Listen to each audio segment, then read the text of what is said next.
So, what happens when a $940 million football empire goes up against a team whose entire squad value wouldn't even buy the opposing captain's left boot? I mean, it sounds wild when you put it like that. Right. You're probably listening to this and thinking, well, it's the defending champions against a debuting team, so this game is just a foregone conclusion. Why even watch? Yeah, on paper, it's a mismatch. Exactly. Exactly. But if you look closer, the math says one thing, while the psychology of the sport says something entirely different. Today, we're looking at a matchup where the pressure of expectation might just be, well, heavier than the actual talent on the pitch. It really is the ultimate collision of absolute entitlement and honestly unprecedented hunger. Mm-hmm. Like when you put a team that just fully expects to win the World Cup every time they step off the plane against a squad that feels they've, already won just by being there. Yeah. The tactical rule book can sometimes just get thrown completely out the window. Welcome to today's Deep Dive, everyone, where we are breaking down exactly how an underdog might theoretically dismantle a giant. But hey, before we get into the tactical weeds, I want to invite you to subscribe to the channel to follow all our new content and encourage the team to provide more. We are hoping for 1 million subscribers. Which is a huge milestone. It is. And to all of you who are already subscribed, thank you. You are the foundation of our success and continuity. Oh, and also a quick reminder about our monthly prize. The viewer with the highest percentage of correct predictions during the month will win exactly half of the channel's monthly profits. And I need to firmly clarify right here before we go any further, this is absolutely not a betting platform. Right, very important. Yeah, the prize money comes solely from the channel's profits, not from the participants' money. So both subscribing to the channel and entering the competition are 100% free.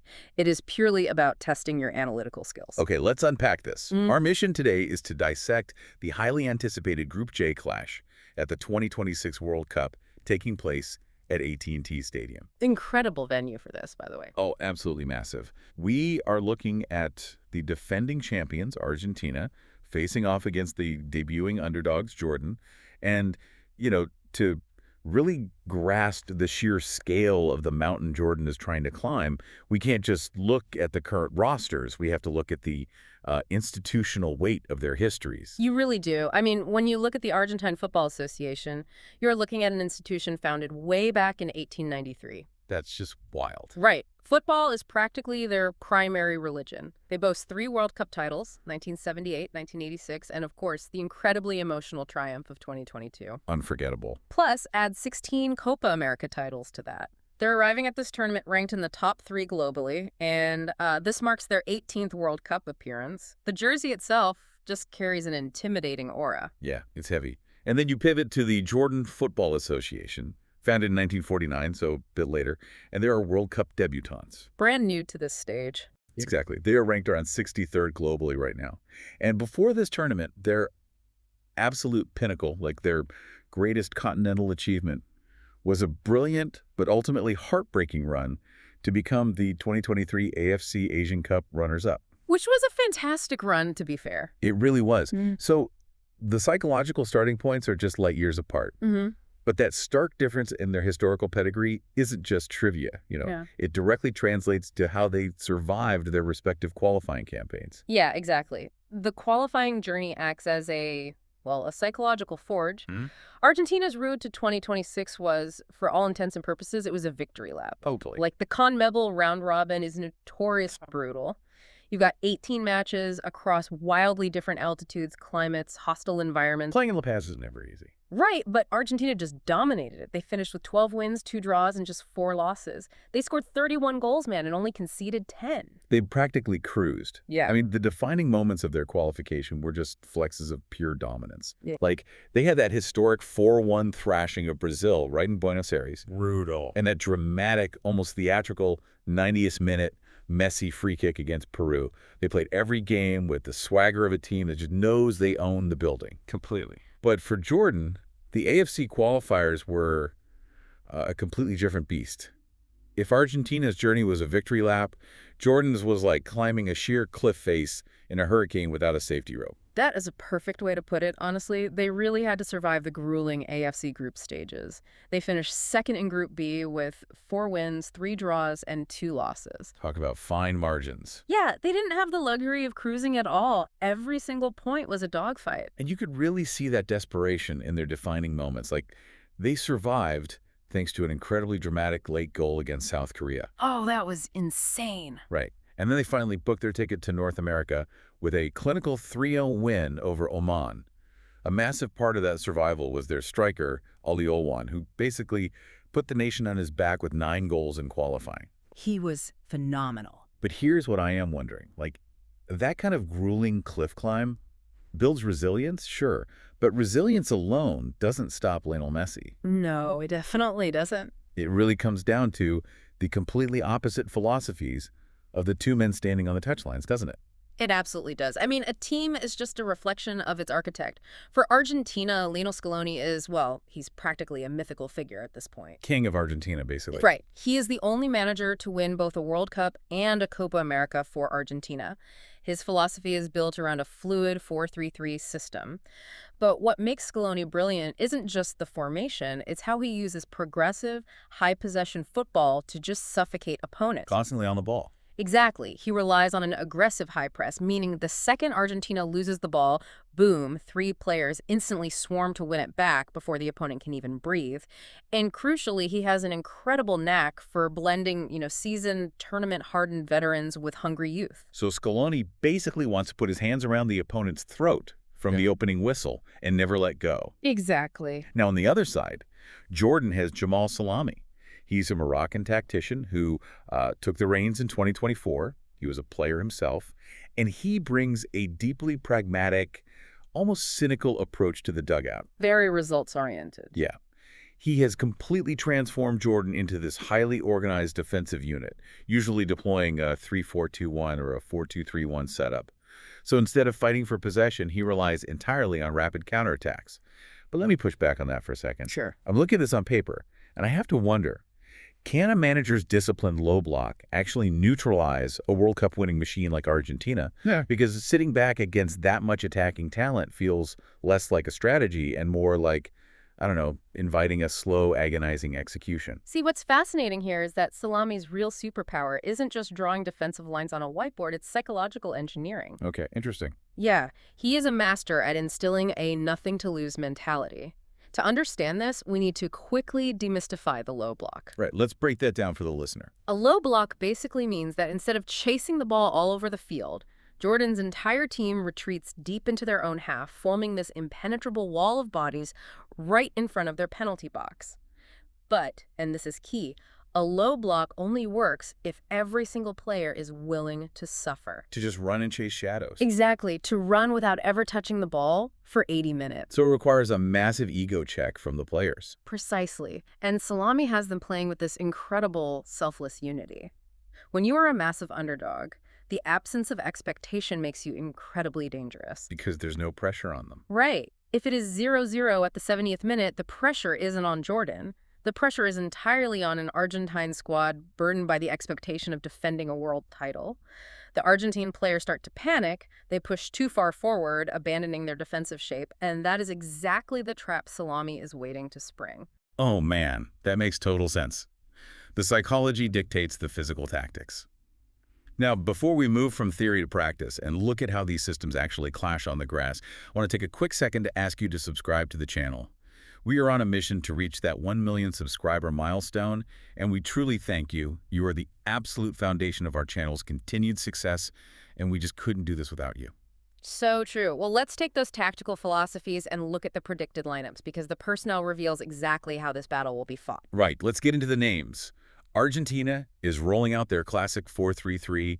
You've got the ever-provocative Emiliano Martinez in goal. Always entertaining. Oh, always. A backline of Tagliafico, Lisandro Martinez, Romero, and Molina. The midfield engine room is just terrifying. You've got McAllister, Enzo Fernandez, and DePaul. Just relentless energy right there. Yeah, and up front, the lethal trio of Messi, Julian Alvarez, and likely Di Maria, though Lautaro Martinez is always pushing to start.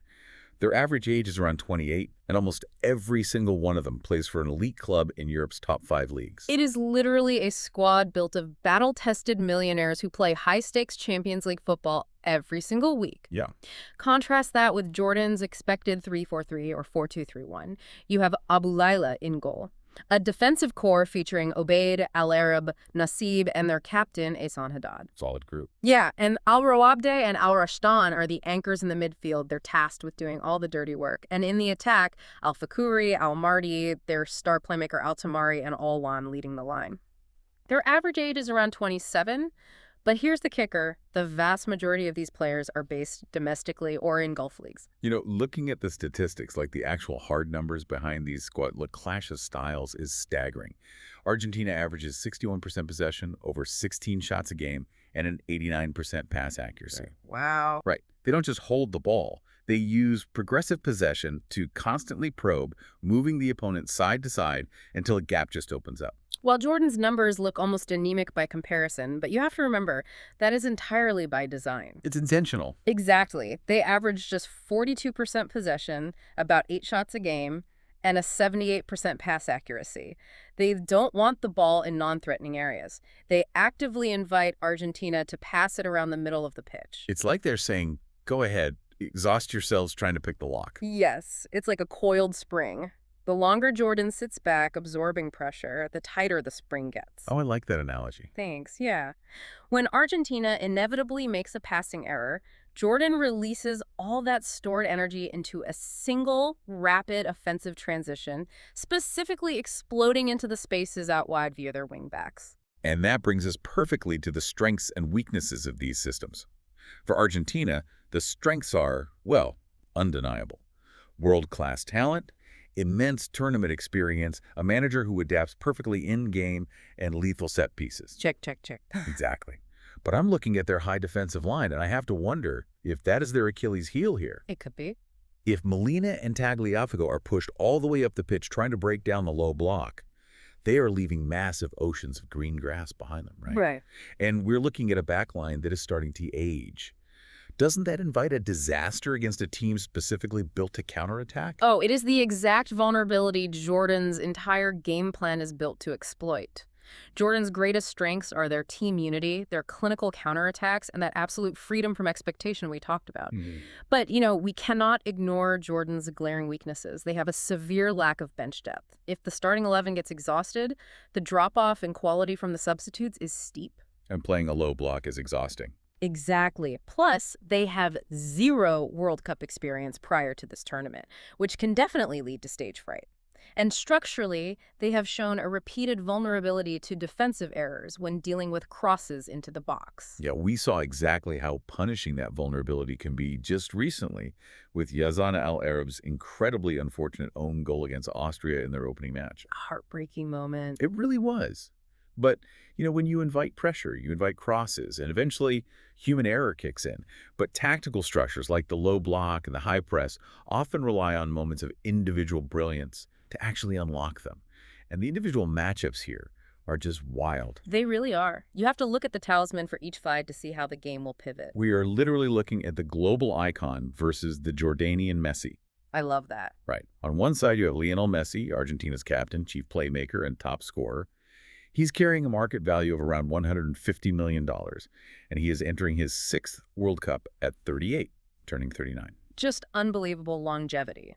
And age hasn't seemed to slow his mind down one bit. I mean, he's coming off a stunning hat-trick against Algeria in their opening group game. He is still an inevitable force of nature. Well, opposing him, you have Musa Al-Taamari, Jordan's highest value player, captained by Ehsan Haddad. While most of his teammates play locally, Al-Taamari plays in France's Ligue 1 for Montpellier, and he is the absolute creative heartbeat of his nation. He's electric. He really is. He has the blistering pace and the elite dribbling ability required to punish those empty spaces Argentina will leave at the back. If Jordan's counterattack is a coiled spring, Al-Taamari is the devastating release valve. And it's not just the established veterans running the show. The rising stars are going to dictate the tempo, too. Julian Alvarez is Argentina's dynamic young force up front. I mean, his pressing is what causes defensive errors. Never stops running. Right. And Alexis McAllister is the surprise factor in the midfield engine. He just finds pockets of space that simply shouldn't exist. For Jordan, Ali Olwan is their rising star. I mean, we have to acknowledge that he just scored Jordan's historic first-ever World Cup goal against Austria. Incredible moment for him. That alone makes him a national legend forever. You also have the young talent Yasser Hamid, or midfielder Noor El-Rouabde, acting as potential surprise packages to disrupt Argentina's rhythm. Which brings us to the most jarring comparison of all, honestly. Here's where it gets really interesting.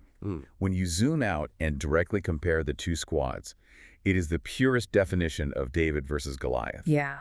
You are looking at a massive, almost comical disparity in squad market value.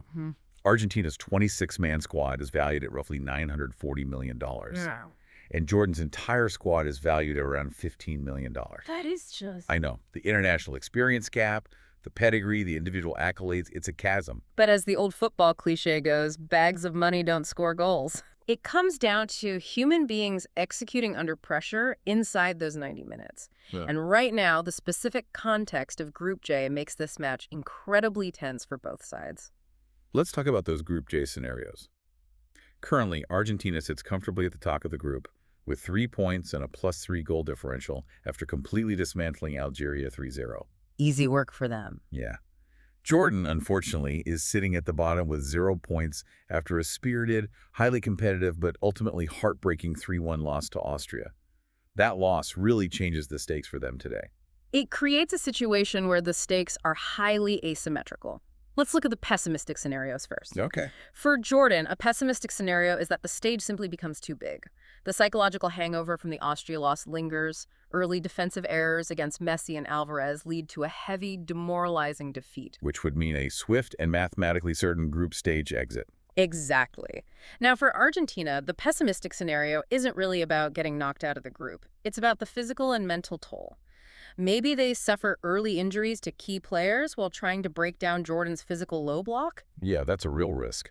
Or worse, they get caught out by a clinical Al-Taamari counterattack, forcing them into a shock struggle that completely drains their energy reserves before they even reach the knockout rounds. And conversely, the optimistic scenario for Jordan is the stuff cinematic legends are made of. A heroic, highly disciplined defensive display. An absolute masterclass in low block suffering, capped off by a clinical counterattack goal. That would be unbelievable. Right. Securing a historic draw against the world champions would feel like a victory. And crucially, it would keep their hopes alive to advance to the next round as one of the best third-place teams. While Argentina's optimistic scenario is basically just clocking in for another day at the office. Yeah, punch in, punch out. A dominant early win that secures their qualification, allowing Scaloni to rest his aging stars like Messi and Di Maria, so they are fresh for a deep run to defend their title. And if we look at the consensus from experts and fans, they heavily favor that outcome. Statistical models give Argentina a 95 to 98% chance of advancing from the group and a massive 15 to 25% chance of winning the entire tournament. While Jordan is sitting at a roughly 30 to 35% chance of advancing and theoretically less than a 1% chance of winning the title. Right. But it's vital to understand that the fan expectations reflect a totally different kind of victory. Very true. For Argentine fans, they expect another trophy. Anything less than a deep run is considered a catastrophic failure. Jordanian fans, however, are immensely proud just to see their flag flying on the world stage. They don't expect to lift the trophy. They just want a competitive showing that honors their journey and proves they belong. Okay, time for our final ratings and takeaways. Taking everything into account, the history, tactics, stats, and momentum, how do these teams grade out? Well, if we look at the complete objective picture, talent, experience, tactical cohesion, and depth, Argentina earns a formidable 9.5 out of 10. They are a complete championship-proven squad operating at the peak of their powers. Hard to argue with that. Yeah. Jordan sits at a developing 4.3 to 6.2 out of 10. They have immense heart and brilliant defensive structure, but they fundamentally lack the elite polish and depth required at this level. Sure. But if we connect this to the bigger picture, the beauty of the World Cup is that history isn't played on a spreadsheet. Right. Could the immense psychological pressure of defending the title, the sheer suffocating weight of expectation, finally crack Argentina against a team fueled purely by unprecedented national pride and absolute freedom? That is the magic of the tournament right there. It's the moment when the spreadsheet fails, gravity stops working, and the underdog finds a way to exploit the one tiny crack in the armor of a giant. Before we sign off, I want to make one final appeal to you, our listener, to subscribe to the channel. We are chasing that ambitious goal of 1 million subscribers, and we sincerely thank you because you are the foundation of our success and continuity. It's going to be a fascinating 90 minutes of tactical chess, that's for sure. It really is. Thank you for joining us on this deep dive into Group J. Now, thinking about the massive tactical gaps, the undeniable pressure, and that unpredictable World Cup magic we just unpacked, I have to ask you, do you think this team is capable of winning the World Cup?